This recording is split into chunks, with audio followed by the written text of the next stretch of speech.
What about the idea of an animal as an art canvas? Oh, right. Which is kind of a extension of that. I mean, at some point, it ceases to become a live animal, and then maybe it doesn't cease. I don't know. What's the continuum?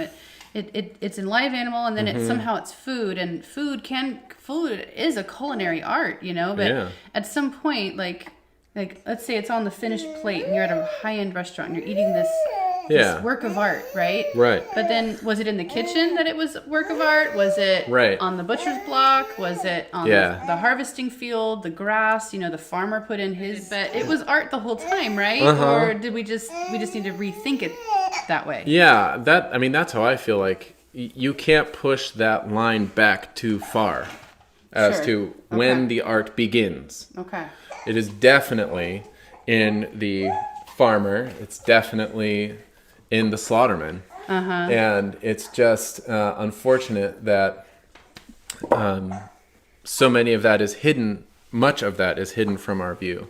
And I would argue the only reason that we don't think that those things are artful is because it's hidden from our view. Not because it is inherently ugly or and certainly not inherently cruel. And that's where the art of the abattoir actually comes in. And that's why I love European, historically at least, styles of animal slaughter, is that even on a semi-large scale, the slaughterman is very artful with the way he arranges the carcass.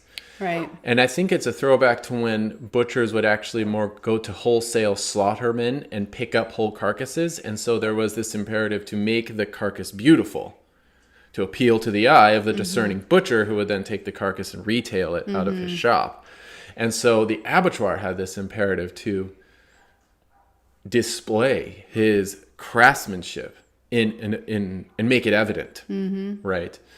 And so there's this beautiful tradition, and we've talked about it before, of how they drape the caul fat around the legs of spring lamb, and they display the liver and the lungs, so you could tell how long it's been hanging by deducing the oxidization of the liver and the lungs, and you could really deduce freshness that way and quality.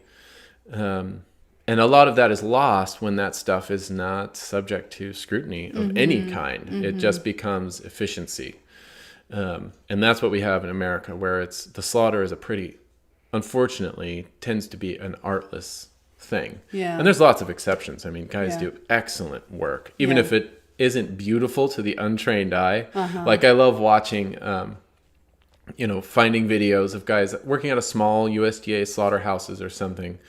And there's this, because I'm so in the task itself, so familiar with it, it's really easy to see where exceptional skill shines through that would otherwise be, pretty invisible. So, yeah, I guess if you're going to, I get the objection that conceiving of the pig as a canvas makes it an object subject to my vision that I impose upon it. But I go back to the metaphor of cultivating.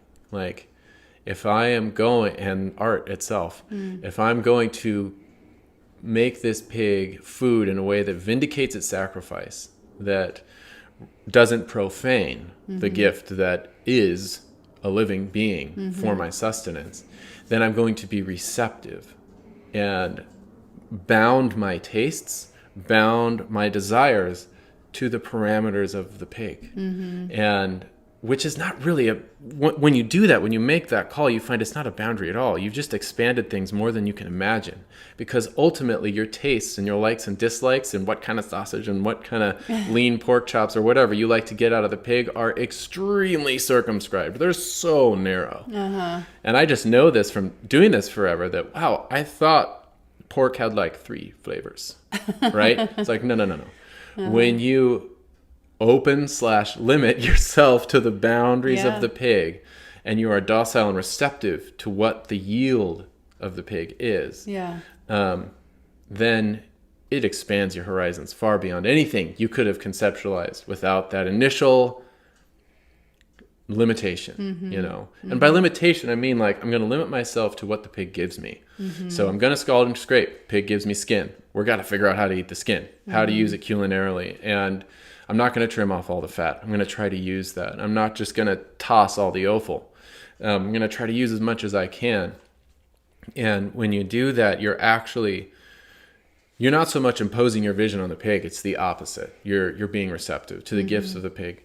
And your act as the agent, you know, carving the carcass and creating cuts and cures it's not coercive. It's cultivating. You're cultivating the raw material. That is suggesting to you how it ought and could best be used. Yeah.